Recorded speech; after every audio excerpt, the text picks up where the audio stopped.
विकासात्मक कामं करण्यासंदर्भात ज्या अपेक्षा आहे त्या अपेक्षा करण्याकरता अशोक चव्हाण सदैव तुमच्या बरोबर आहे, जाहीरपणे या ठिकाणी सांगतो. काही मतभेद नाही. पण माझ्या उडीवर एवढे लांब कसं यादी कोण, हेच अशोक चव्हाणमुळे, हे अशोक चव्हाणमुळे, ते अशोक चव्हाणमुळे, हे अशोक चव्हाणमुळे. माझं नाव घेतल्याशिवाय काही म्हणणं करमतच नाही. माझं म्हणणं मी उद्या नाहीच जाणार राजकीय क्षेत्रात. उद्या कोणाला बोलणार तुम्ही? बोलणार कोणावर? माझं म्हणणं मलाही जिवंत ठेवा.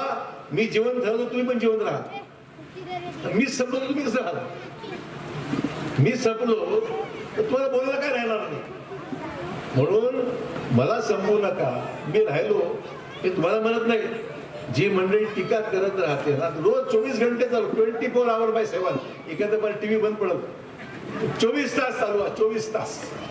एवढं तर वाईट केलं नाही बाबा. कोणाचं केलंय का? काही केलं नाही. तुम्हीच मला वाढवलं, इतकं आणलेलं आहे.